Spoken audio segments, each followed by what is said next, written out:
Muy buenas tardes. Vamos a hablar sobre el tema de cáncer de esófago. Los tumores benignos, en primer lugar, vamos a hablar, son raros. Su incidencia se sitúa entre el 0,03 y 0,8% de la población, dependiendo que si se trata de series clínicas o de autopsias. Los ratios de tumores benignos, malignos en series clínicas es de 1,50, mientras que el ratio de series de autopsia es de 1,5. Histológico de tumores benignos, tenemos los leiomiomas, quistes y pólipos, un 90% de los tumores benignos. Después tenemos hemangiomas, lipomas, adenomas. El leiomioma es el tumor benigno más frecuente, en un 50 a un 60% de los tumores benignos se presentan. El tratamiento es la enucleación mediante toracotomía o una cervicotomía.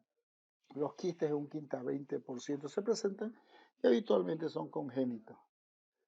Cuando precisan tratamiento, esto se hace una enucleación y en otras ocasiones requieren resecciones de parte del exófago.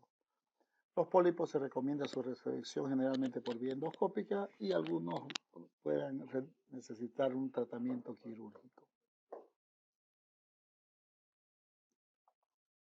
Aquí vemos un ejemplo de un leiomioma intraparietal. Dentro de la sintomatología, un elevado porcentaje, más o menos un 25%, pueden ser asintomáticos. Generalmente suelen ser hallazgos de exploraciones endoscópicas o radiológicas. En otras ocasiones hay antecedentes de disfagia, un 40%, reflujo gastroesofágico, un 20%, o puede haber pérdida de peso en caso de tratarse de tumores malignos. Aquí tenemos otro lipoma, ya a este nivel, se pone un lipoma bien alto, ya donde la imagen se puede dar la presencia de esta falta de relleno a ese nivel. Dentro de la localización y el tamaño, el mayor porcentaje se localizan en el tercio inferior del esófago en un 60%, seguido al tercio medio en un 30% y por último en el tercio superior en un 10%. El tamaño tumoral, desde los pólipos de unos milímetros hasta los fibrolipomas de tamaño superior a 10 centímetros. En general se sitúan en torno más o menos entre 4 y 7 centímetros el tamaño de estos tipos de tumores.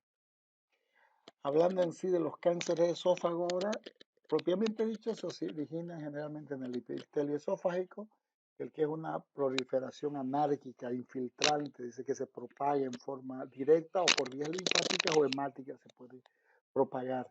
El tumor más frecuente de este órgano, pero representa solamente el 1% de todos los cánceres, ¿no? Entonces el cáncer de esófago, de todos los tumores de esófago, es el más frecuente, ¿ya? Pero de todos los cánceres solamente representa un 1%. Ocupa más o menos en el cuarto y sexto lugar entre los cánceres de todo el aparato digestivo, ¿ya? Aquí una imagen tumoral bastante grande, pueden ver esa imagen, donde hay un pequeño, está prácticamente ocluyendo el pasaje, ya la luz esofágica está ocluyendo casi en su totalidad.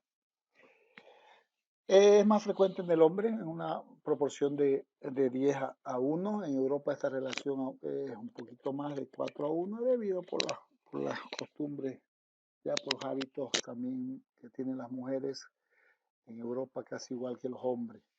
La máxima incidencia entre los 55 y 70 años, la edad media es entre los 60 y 65 años. Cuando la proliferación de tratamientos no operatorios ha modificado la perspectiva pesimista para los pacientes que están afectados por esta enfermedad. Por ejemplo, para el carcinoma de células escamosas, la incidencia es mayor en las personas de color que en los blancos.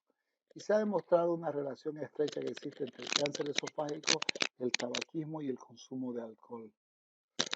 Entre los factores de riesgo en el desarrollo de este tipo de cáncer esofágico tenemos factores dietéticos, como ser vegetales encurtidos, carne conservada, pescado seco, salado con alto contenido de compuestos nitrosos y nitrosaminas, como estos son alimentos generalmente que se consumen bastante en Europa, ¿ya?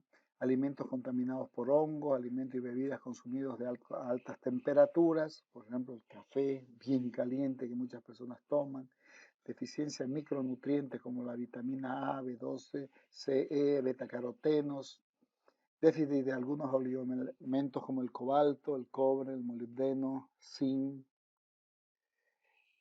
Otros factores adquiridos tenemos el tabaquismo, la masticación de tabaco, el alcohol, esofagitis crónica, displasias crónicas del esófago, el famoso esófago de Barrett, acalasia, estenosis corrosiva por lejía, y algunos factores hereditarios.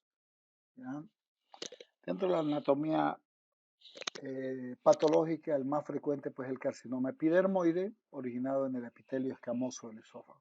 Está relacionado con el abuso de alcohol y tabaco, y del cual le sigue el adenocarcinoma de esófago, del epitelio glandular. Sobre un esófago de Barrett, generalmente sobre un notable incremento en la frecuencia del último tumor podría considerarse hoy un 40 o un 60%. Entonces, el adenocarcinoma se ha visto que al existir la enfermedad de esofagitis por reflujo, un esófago de Barrett, pues es el asiento ideal para un adenocarcinoma de esófago. Por eso que últimamente ha habido este incremento. Otros carcinomas indiferenciados de células pequeñas, el carcinoma, los tumores malignos no epiteliales, destacando el leiomiosarcoma, aunque en general son muy raros, los melanomas, en fin, los tumores metastásicos, que eso sí pueden aparecer como metástasis de otro tipo de tumores. Dentro del aspecto macroscópico, hay tipos, los más habituales son el vegetante o polipoide, que tiene la forma más, es la forma más frecuente, es una tumoración irregular, mamelonada, que a veces ya puede ser a veces ulcerada en el centro, pero forma el aspecto de un pólipo, o sea, está unido por un pedículo a la pared esofágica, generalmente cuelga. El ulcerado, un 25%, es una pérdida de sustancia variable en forma ovalada, de borde sobrelevado, es como una úlcera que se presenta a nivel del esófago. El infiltrante, que es menos frecuente, pues por un engrosamiento, se produce en el medio de la pared esofágica, ¿ya? Y se ve como un engrosamiento en la pared, ¿ya? Generalmente, si uno mira el aspecto de la mucosa, puede ser que no haya ninguna modificación, ¿ya? Y va creciendo por la submucosa y va engrosando la pared del esófago hasta poderla llegar a una necrosis. Este tumor se puede ulcerar y forma la forma mixta, la úlcero infiltrante. De acuerdo a la localización más frecuente de estos tipos de tumores, en el esófago cervical en un 15%, en el tercio superior un 12%, en el tercio medio 50% y el tercio inferior un 23% de localización. La forma de diseminación tenemos diferentes, puede haber una extensión en profundidad, ya hasta la adventicia o más allá, que puede producir perforaciones, invasión hacia la tráquea, bronquios, nervios laringeos, glándula tiroides, etc. Hay una extensión intraesofágica por la mucosa y submucosa, lo cual va a producirnos una estenosis sobre todo. Hay la extensión linfática, que es frecuente, precoz, ya en carcinomas epidermoides, a los ganglios mediastínicos también, ya lo sean las paratraqueales, los intratraqueobronquiales también, a los ganglios cervicales y abdominales del tronco celíaco.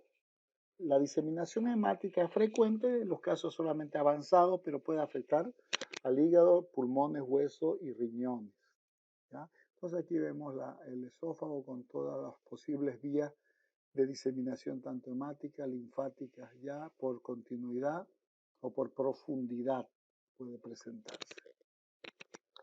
Dentro de la sintomatología varían de acuerdo a los autores. Según Rezano, el 70% del paciente presentaría disfagia en el adulto, hipersalivación, halitosis, sensación de paso del bolo alimenticio, o sea, se siente como si algo impidiera el paso del bolo, ¿no? Quemazón, ardor retroesternal, eructos dolorosos, etc.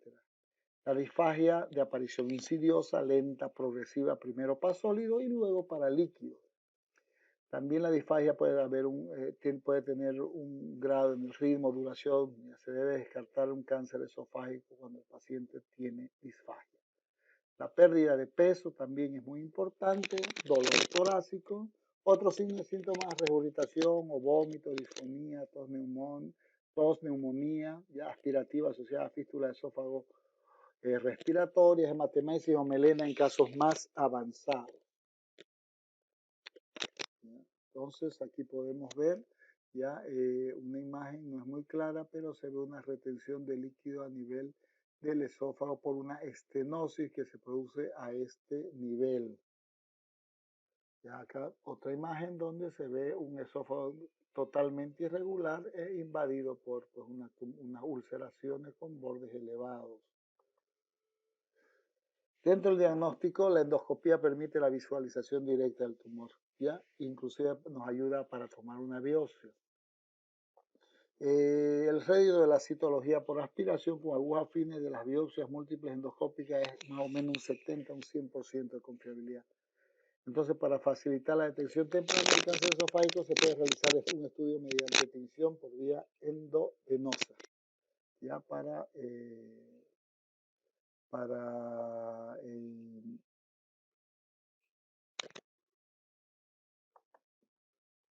semejante a la tinción que se hace en el cuello uterino, pues aquí se puede hacer una tinción endoscópica para poder detectar y se trata un tejido atípico. Para un tumor avanzado, la apariencia macroscópica puede ser exofílica, polipoidea, ulcerativa, infiltrativa, difusa o combinaciones, como les dije anteriormente. La broncoscopía flexible es útil para detectar parálisis de la cuerda vocal que ocurre cuando el tumor invade el nervio laringio recurrente izquierdo. Aquí vamos a ver una clasificación de acuerdo a los estadios que se podrían presentar y tenemos aquí, como podemos ver, las diferentes capas del esófago. Un estadio 0 es cuando es un tumor que está in situ localizado a nivel de la mucosa solamente. Un estadio 1 cuando invade la mucosa y submucosa. Un estadio 2A cuando invade la submucosa, mucosa y muscular, pero no llega a la parte externa del esófago, o sea, no externamente no llega al músculo longitudinal para atravesarlo. Un estadio 2B es el mismo estadio A, pero cuando hay metástasis a ganglios, sobre todo regionales. Un estadio 3 es cuando ocupa las tres capas, todas las capas del esófago, pero al mismo tiempo también hay metástasis a ganglios regionales. Y un estadio 4 es cuando ocupa todas las capas del esófago, está invadiendo ganglios regionales y inclusive órganos a distancia, ganglios regionales a distancia y órganos a distancia. El diagnóstico diferencial se lo tiene que hacer con los procesos que más comúnmente plantean dudas diagnósticas. En esto se hallan los tumores benignos que se han ulcerado, las esofagitis crónicas con erosión, ulceración y estenosis. La hernia hiatal complicada con esofagitis grave, ¿ya? Y úlcera agregada, pues nos puede dar lugar a confusión. El pronóstico en el cáncer esofágico depende, como le dije, del grado de infiltración y de metástasis que da. Por ejemplo, el pronóstico depende de la profundidad, o sea, la infiltración del tumor, las capas del esófago que esté afectando, la presencia de metástasis regionales o a distancia, ¿ya? Entonces, se basa en la clasificación TNM que se llama, ¿no? Para la estadificación de los tumores se utiliza el rastreo por tomografía computarizada y la ecografía endoscópica para poder ver el grado de infiltración que pueden tener las paredes esofágicas. Y aquí vemos un tumor como un carcinoma, ¿ya? Ulcerativo, un carcinoma que ha hecho una lesión ulcerosa a nivel del esófago, ¿ya? Y nos está produciendo ese tipo de lesión. Aquí tenemos un tumor proliferante tipo polipoideo, ¿ya? Aquí tenemos como digo, un escirroso que está engrosando la pared del esófago, pero al mismo tiempo se ha ulcerado, es un mixto, carcinoma mixto, ¿ya? Aquí tenemos otro cirroso que produce engrosamiento de la pared esofágica con un adenocarcinoma sobre todo, ¿ya? Produciendo una estenosis de cardias, ¿ya? Y ha invadido el estómago inclusive. Entra el diagnóstico diferencial en la disfagia porque podemos presentar muchas causas que producen disfagia. Dentro de las causas locales tenemos una causa intraluminar que puede ser un cuerpo extraño, ¿ya? Una causa intramural, como son las acalacias, espasmos difusos esofágicos, esofagitis por reflujo, esófago de Barrett, estenosis esofágica, estenosis corrosiva por lejía, síndrome de Plummer-Vinson, bolsa faríngea, divertículo, neoplasia, etcétera, etcétera, ¿ya? Y dentro de las causas extraluminales, pues puede haber una fuga retroesternal, ¿ya? Tumor mediastínico, linfadenopatías mediastínicas, aneurisma de aorta, hernias de hiato, que pueden producirnos disfagia. En las causas generales, la miastenia grave, distrofia muscular congénita, parálisis vulvar, poliomielitis, esclerodermia, lupus eritematoso, artritis, histeria, nos pueden dar lugar también a que el paciente presente disfagia. Dentro del tratamiento todavía es una enfermedad letal con una tasa de supervivencia a 5 años solamente el 20%, inclusive con cirugía y el tratamiento adecuado. El manejo del cáncer esofágico depende en gran parte del estadio en que se encuentre la enfermedad, como dijimos en su momento, ¿ya? Por lo común, la consulta es al inicio de la disfagia, en el que los pacientes tendrán tanto una enfermedad local o avanzada o metástasis distantes, ¿ya? Que excluyen ya para la mayoría la curación al inicio del diagnóstico. Por lo tanto, lo paliativo se convierte en el único propósito del tratamiento de este tipo de pacientes. Lamentablemente, el diagnóstico se realiza generalmente en forma tardía por la sintomatología que presenta. Por muchas décadas, la falta de una terapéutica alternativa y comparable para el cáncer esofágico ha hecho que la resección en forma sea la forma de un tratamiento sin rival, o sea, hacer la resección esofágica, a pesar del alto riesgo que implica esto y la escasa supervivencia que se asocia a la resección esofágica en pacientes con cáncer de esófago. Estos años recientes, los informes de éxito con radioterapia y quimioterapia como tratamientos alternativos primarios, ¿ya? O como terapia adyuvante para la cirugía, ha tenido una influencia creciente en las terapias de no intervención en la totalidad de la estrategia terapéutica para pacientes con cáncer de esofágico. ¿Qué significa esto? Es que hay pacientes donde no se le hace resección y se ha hecho solamente radioterapia y quimioterapia, donde los resultados han tenido cierto efecto, pero no nos mejoran el hecho de hacer cirugía o no hacer cirugía porque no, no mejoran el pronóstico, ¿no? No mejoran el pronóstico. Tal vez prometen una sobrevida como si se le haga una cirugía y el único beneficio sería tal vez evitarle una cirugía al paciente. El tratamiento deberá ser multidisciplinario con el apoyo y contribución de oncólogos, radioterapeutas, cirujanos y otros trabajadores de salud. La elección terapéutica depende, como le digo, del riesgo de morbilidad y mortalidad del paciente, la calidad paliativa que tengamos que hacer, los resultados que podamos tener, riesgo de recurrencia, ¿ya? La eficacia, experiencia del cirujano, ¿ya? Y de la institución donde se va a aplicar este tipo de terapia, ¿ya? Es muy importante. En sí, el tratamiento operatorio sigue, como dice, siendo un tratamiento fundamental para los pacientes con carcinoma de esófago resecable, para las lesiones favorables, tanto el adenocarcinoma como el epidermoide pueden curarse por resección quirúrgica. La tasa de supervivencia, como dije, a 5 años, luego de la resección de cánceres confinados a la mucosa, ¿ya? Fue superior al 80%. Resección esofágica en cáncer, como digo, en estadio 0, cuando está localizado en la mucosa. Pero para los tumores extendidos a la submucosa baja de 80 a un 55%. ¿Ya? Ahí vemos una resección esofágica con una tumoración bastante grande a nivel de esófago, en la parte final. Bueno, la elección quirúrgica existen diferentes técnicas, depende de dónde se encuentre el tumor a nivel esófago cervical, ¿ya? La faringo-laringo-esofagectomía con trasplante inguinal libre se hace cuando es a nivel mediastínico superior, esofagectomía, esternón hendido, esofagectomía en 3 fases, ya en tercio medio o inferior, operación de Lewis-Tanner, ya y esofagectomía transhiatal.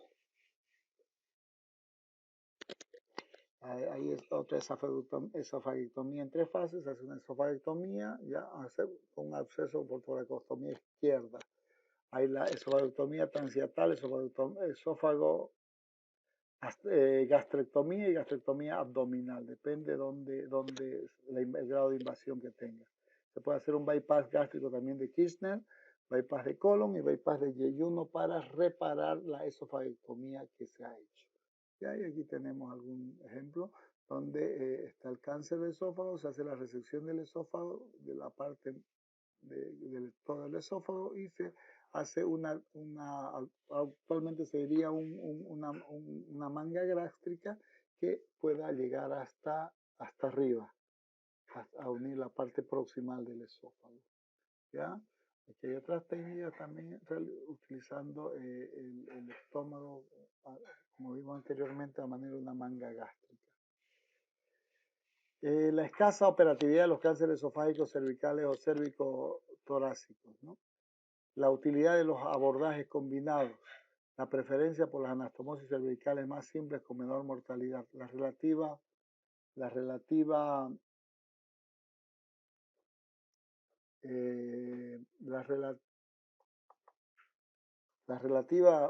utilidad de los grandes resecciones ampliada, su uso de excepción, el abandono de las operaciones paliativas, especialmente en cánceres altos, sustitución por la terapia radiante asociada a la quimioterapia, a la intubación transtumoral por medio del método de Goñi Moreno o similares, la gastrostomía y una ostomía alimentaria, son las tendencias que se tienen actualmente para la reparación de este tipo de lesiones.